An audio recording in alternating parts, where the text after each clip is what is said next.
Interpreting patterns and market trends in customer analytics. In this lesson, we will discover how to analyze real-world consumer and market data to identify important patterns and trends. Understanding these patterns helps businesses improve products, target marketing, and retain customers. You will learn how to explore, summarize, and visualize key market research datasets to produce actionable insights. By the end, you will interpret real customer responses to support or challenge business decisions. Running the cell now. We import pandas for working with structured data. We import NumPy for numeric calculations. We import OpenML to load public real-world datasets. We import Matplotlib for making business-focused plots. We import Seaborn for clear, modern pattern visualizations. We import the warnings module to suppress unhelpful output. We suppress warnings to make results easier to read. Running the cell now. Core market research concepts. We use customer survey data, campaign response data, and retail transaction data. Datasets contain customer demographics, satisfaction scores, and purchasing behavior. Each row represents an individual response or transaction. Mistakes can happen by ignoring missing values, misreading scales, or not grouping data correctly. Pay close attention when interpreting trends, context and definitions matter. Running the cell now. Beginner example 1, preview a customer satisfaction survey. Load a real customer satisfaction dataset from OpenML. Preview the first 3 records to understand structure and values. Running the cell now. We load a real customer satisfaction dataset from OpenML. We extract the data as a data frame called xat_df. We print the shape to see how many records and columns are present. We display the first 3 rows for a quick look at the demographics and satisfaction values. Running the cell now. The output shows the dataset contains 7,043 customer records with 20 columns capturing demographics, service details, billing, and churn status. Previewing the first 3 rows helps us understand key attributes like gender, tenure, and churn labels, setting the foundation for analysis.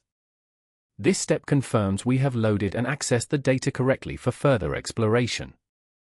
Try loading another survey dataset and compare its structure with this one. Beginner example 2, view a marketing campaign dataset. Load the OpenML Bank marketing dataset.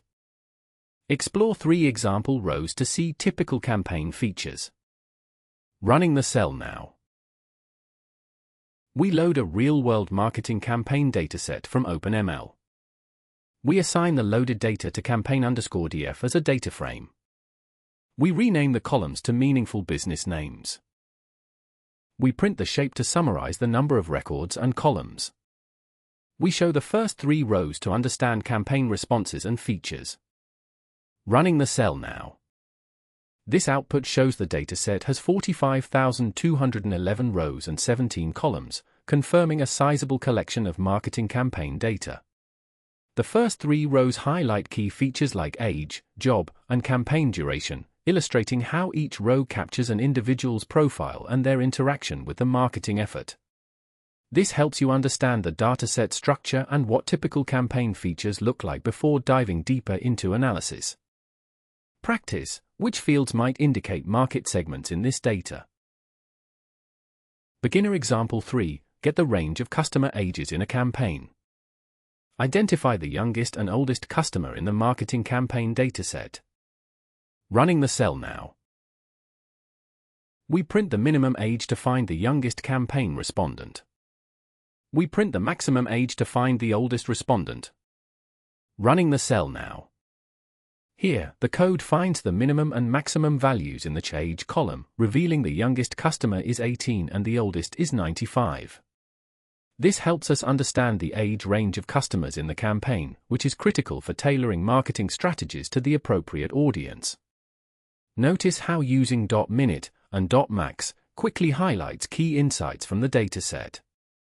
How might age influence response to marketing? Think business, not just numbers. Intermediate example 1. Calculate monthly trend in online retail purchases.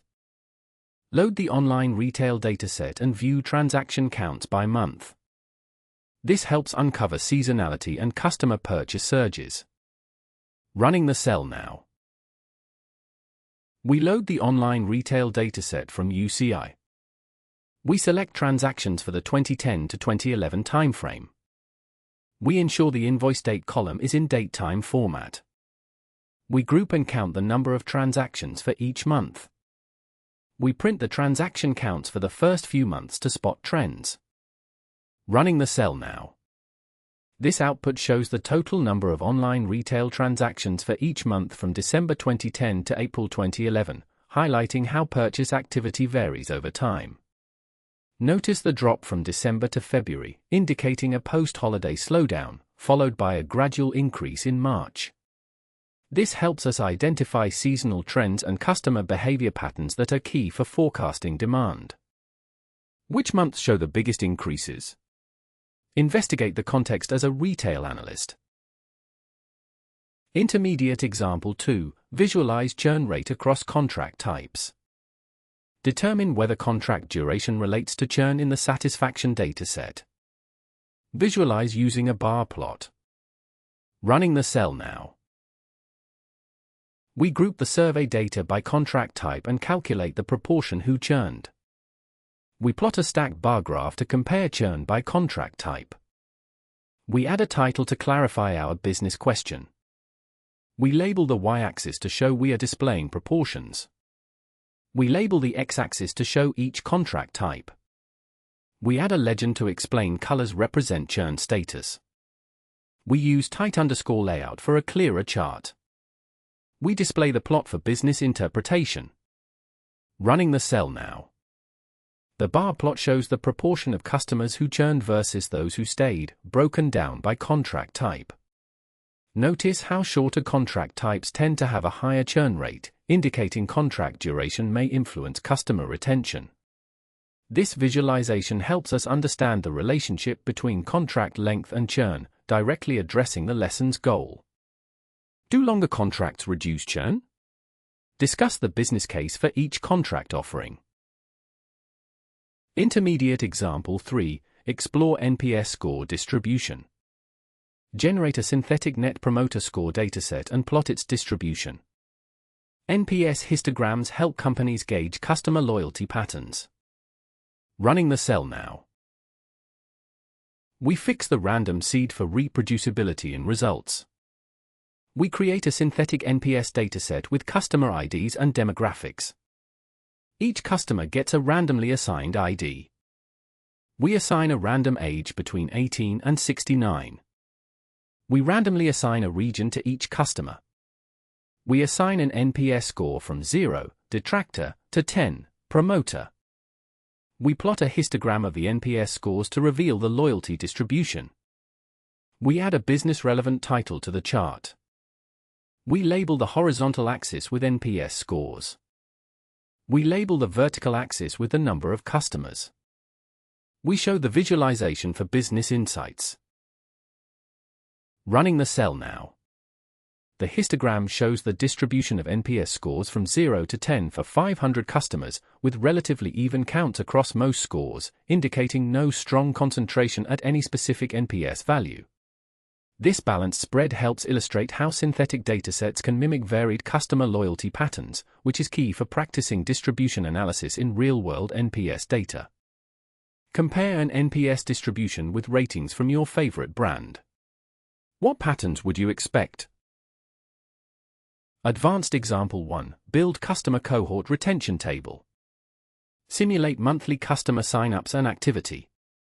Visualize retention patterns over 2 years for trend analysis. Running the cell now. We fix the random seed for reproducibility. We create 24 monthly periods from January 2021. We assemble a data frame with random customer IDs, sign-up months, and active user counts. Each cohort gets a random customer ID. We set the cohort sign-up month for trend display. We assign a random active user count to explore retention size. We plot the active user count by sign-up month to reveal trends. We add an informative title. We label the sign-up month axis. We label the axis for active user counts. We add grid lines to assist pattern recognition. We tighten the layout for better appearance. We show the retention trend to analyze cohort health. Running the cell now. This line chart shows the number of active users for each customer cohort by their sign-up month over a 2-year period. Notice the fluctuations in active user counts, which highlight retention trends and potential seasonal effects on customer engagement. This visualization helps us understand how cohorts perform over time, aligning with the lesson's goal to analyze retention patterns. Practice: what causes dips in cohort activity? How would you investigate these patterns for your business? Advanced Example 2. Analyze open-ended customer feedback for keywords. Use keyword frequency to spot growing customer themes in text feedback. Quick keyword counts can alert businesses to market shifts. Running the cell now. We create a small open-ended feedback dataset from 5 customers. All feedback comments are included in the example data frame. Each comment contains service or quality information. Each comment is unique to aid keyword discovery. Feedback includes comments on packaging and delivery. Comments include opinions on service or product quality. We prepare the data frame for text analysis. We concatenate all feedback into a single string and convert to lowercase. We import the counter for easy word frequency analysis. We split the text into individual words. We count the frequency of each word. We print out the top 5 most common words to spot key themes. Running the cell now. The output shows the top 5 most common words found in the combined customer feedback, highlighting that simple words like and was appear most frequently. This reveals the importance of filtering out common stop words to better focus on meaningful keywords. The code's intent is to illustrate how keyword frequency counts can uncover key customer themes from open-ended feedback. What would you do if you found a slow or port increasing in frequency month over month? Error handling example 1. Detect and count missing values. Market research analysts must always check for missing survey responses. How many blanks do you have in the satisfaction dataset? Running the cell now. We identify missing entries in the satisfaction dataset. We print a header for clear business communication. We only display columns with missing data to focus attention. Running the cell now. This output shows that there are no missing values in any column of the satisfaction dataset, as indicated by the empty series. This confirms that the data is complete, which is crucial before performing any analysis to ensure accurate insights. The code effectively detects and counts missing values, helping analysts identify potential data quality issues early. Whenever you find missing fields, ask why and consider the business implications of incomplete surveys. Error handling example 2. Avoid incorrect aggregation. Beginners often aggregate using the wrong group or logic. Here, we try grouping NPS scores by age incorrectly. Running the cell now. We deliberately show a nonsense aggregation as a teaching point. We print a warning to show that average ID is not meaningful. We use a group by age and show customer ID averages, which is uninformative. Running the cell now.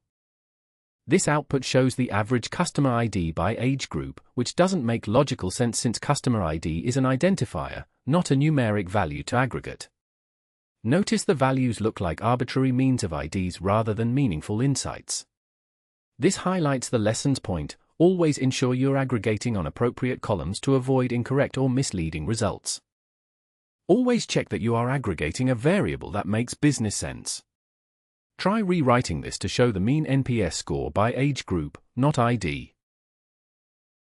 Error handling example 3. Misinterpreting response scales.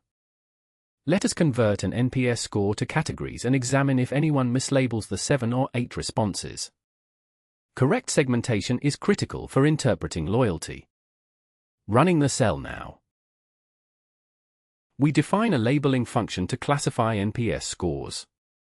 Scores 9 or higher are promoters. Scores 7 or 8 are passives. All other scores are detractors. We apply this function to every NPS score. We add the result as a new category column. We count and print each loyalty group to double-check our scale logic. Running the cell now. This output shows the distribution of NPS categories after applying the labeling function to convert scores into promoter, passive, and detractor. Notice the higher count of detractors compared to passive and promoters, which may hint at mislabeling if scores of 7 or 8 were incorrectly interpreted. Correct categorization is essential here to avoid skewed insights about customer loyalty. Check that the category counts sum to your total dataset size. Never mix up your scoring cutoffs in NPS reporting. Best practices: segment customers by region and NPS. Market segmentation helps target strategies and reporting. Analyze mean NPS by region in the synthetic survey dataset. Running the cell now. We group respondents by their region for targeted analysis. We print a business-relevant heading for clarity. We output the average NPS score for each region for regional managers. Running the cell now. This output shows the average Net Promoter Score, NPS, for each region, revealing that the North has the highest mean NPS, followed by the West, South, and East. Notice how grouping by a region allows us to compare customer satisfaction across segments, guiding targeted marketing or improvement strategies. This practice emphasizes the value of segmenting data to uncover regional performance insights. How should a national manager react if one region's NPS falls behind the others? Best practices: cross-tabulate contract type and churn. Crosstabs reveal underlying relationships between categorical variables. Here, we examine if contract type is linked to churn in the survey data. Running the cell now. We make a crosstab of contract versus churn to spot patterns. We print a summary showing how churn varies by contract type. We display the normalized crosstab for proportion comparison. Running the cell now. This cross-tabulation shows the proportion of customers who churn or stay within each contract type.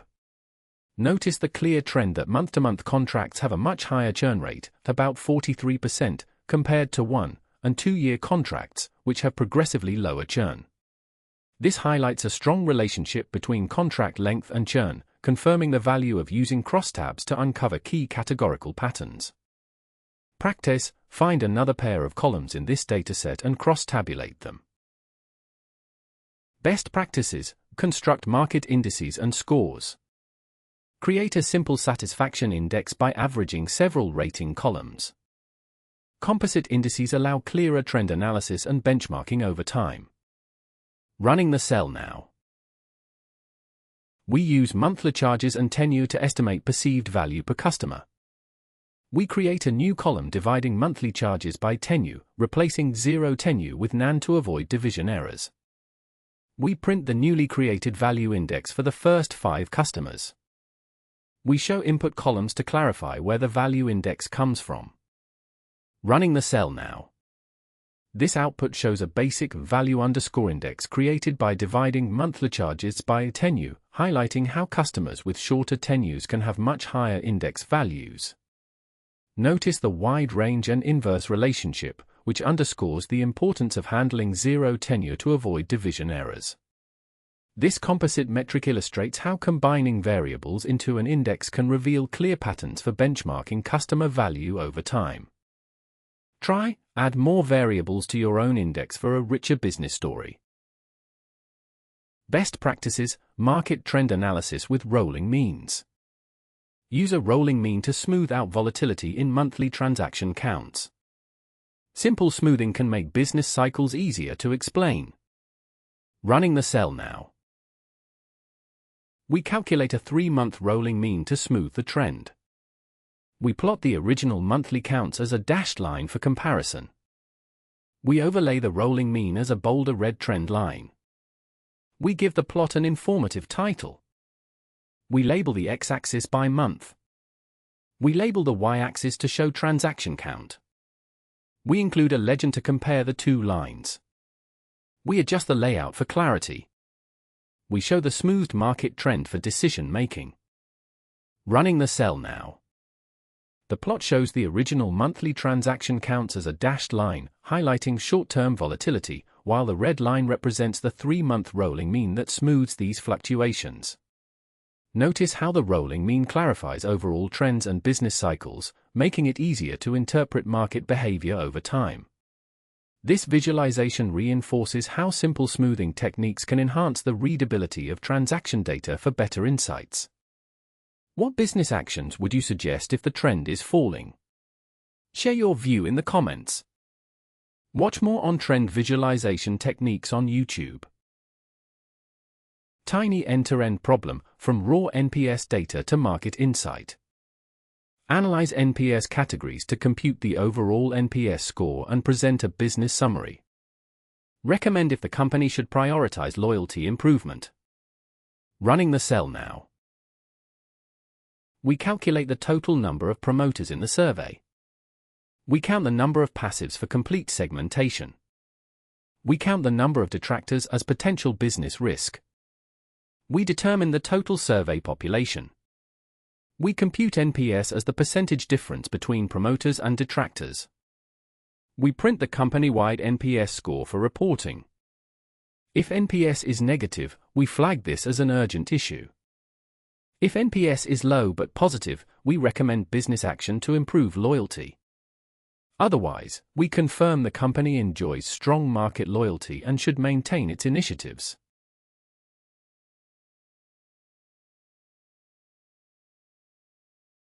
Running the cell now. The output shows a company NPS score of -47.6, indicating significantly more detractors than promoters among customers. This sharp negative score triggers a warning, highlighting that urgent business action is needed to improve customer loyalty.